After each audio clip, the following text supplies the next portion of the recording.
as I mentioned, we have a distinguished panel. We have a minister from South Africa. Minister Patterson is appointed Minister for Education by Nelson Mandela in 1994. She was a junior minister for 10 years for education. Then she became a Minister of Agriculture, Provincial Minister of Agriculture for 5 years. And lately she has been appointed a National Minister of Agriculture, Forestry and Fisheries in South Africa. South Africa is the largest economy in Africa. When South Africa is doing well, the rest of Africa benefits. Then we have Gary Ho. Gary Ho is an economist, has been advising on World Bank projects, IFC projects, ADB projects, and he is a master's degree from Oxford University, and he is working on 2 or 3 very interesting projects, and he will talk about some other innovative ways of financing projects in order to have a plurality of view in this panel on different ways of financing, innovative ways. Then we have Mr. Kumar. Mr. Kumar is currently the chairman of the government board of West Bengal Government of College of Engineering.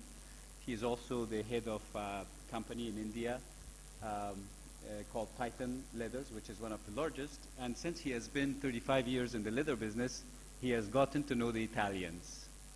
And the Italians have elevated him to knighthood. I'm going to try to pronounce this in Italian. Cavaliere dell'Ordine Stella della Solidarietà Italia. So it's basically, if you are in the leather business and you do the business between India and Italy, after 35 years you can become a cavaliere.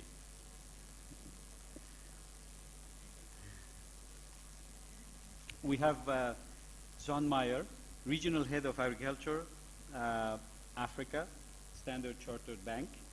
And contrary to popular belief, he is not a farmer, but he is financing farmers. So that's what he said to describe him, about himself. And then Andre Suma, which most of us know. Andre Suma has spent 14 years as the head of ACE, Audit Control and Expertise. It's a company that's headquartered in Geneva but operates in 76 countries with 5,000 employees. He has dedicated most of his career to looking at innovative ways of financing agriculture, looking at asset financing and solutions. So with that, I think I can go back to my seat and let the minister start the panel. But we have 2 commentators as well that you will hear here. We have Mr. Bernhard Metzger, who is Vice President of Swiss Shippers Council, Head of Logistics for Migros, also in Switzerland. He was pointing out that Migros is the largest employer in Switzerland. More than 1% of Swiss population works for Migros. So, and we have Mr. Stephen Bell, who is here. He is also Vice President of Seaboard Marine in the Caribbean region. He's here. So with that, what we will do is each panelist will present for a few minutes. The chairman will go over the way how it's done, and then we'll be at your service for questions. We are trying to make the presentations shorter so you can ask all the complicated questions. Thank you. Thank you very much, Tony. Ladies and gentlemen, I'm actually very happy that Tony did the introduction, because after lunch, the graveyard session makes introductions very difficult, and it normally sounds as if you're reading the obituary of people. I had the absolute honor of meeting the panelists last night. Just to tell you that Madame Patricia joined me and then she ran away because the panelists were very energetic and highly passionate about their topics. So if I do sound like a mix between Bart Simpson's mother and a Quran burning priest, then please forgive me, because I listened to them yesterday, especially Andre, and Andre definitely inspired me to be here.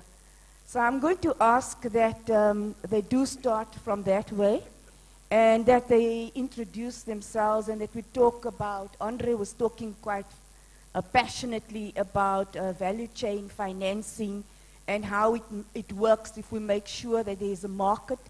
He was also speaking about innovative ways to create liquidity, and I'm not going to speak too much because, as I told you, I'm not going to turn into Bart Simpson's mom. I'm going to hand over to Andre. Thank you.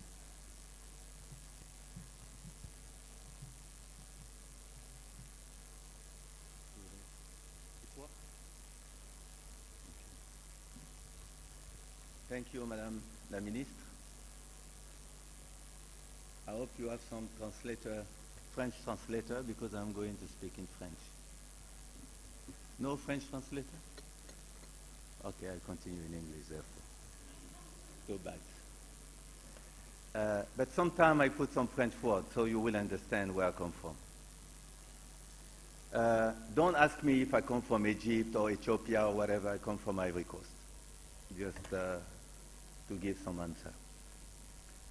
Now, as I say, thank you, Madame la Ministre, Mesdames, Messieurs, ladies and gentlemen.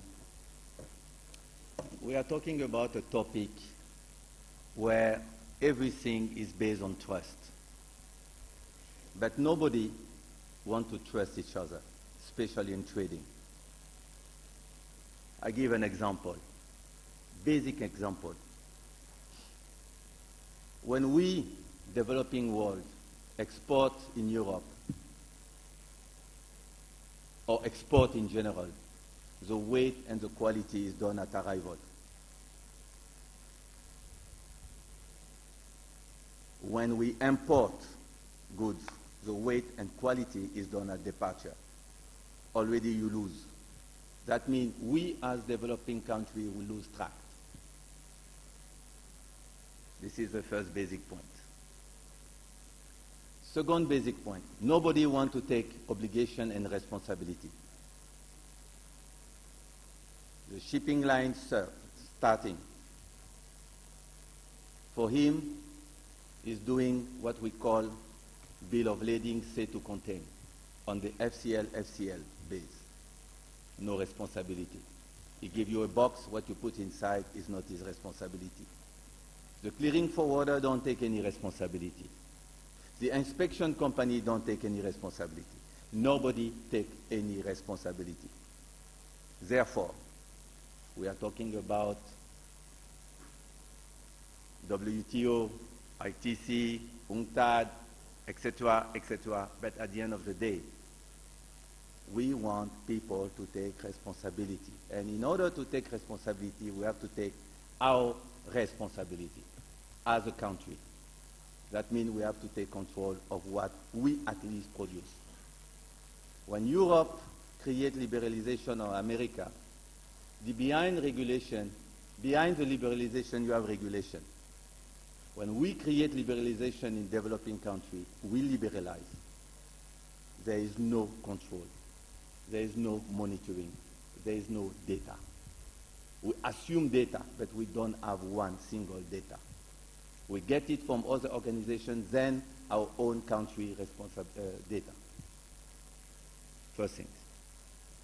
Now, if we take this base, how do you want banks to finance on a transaction basis, not on the balance sheet basis?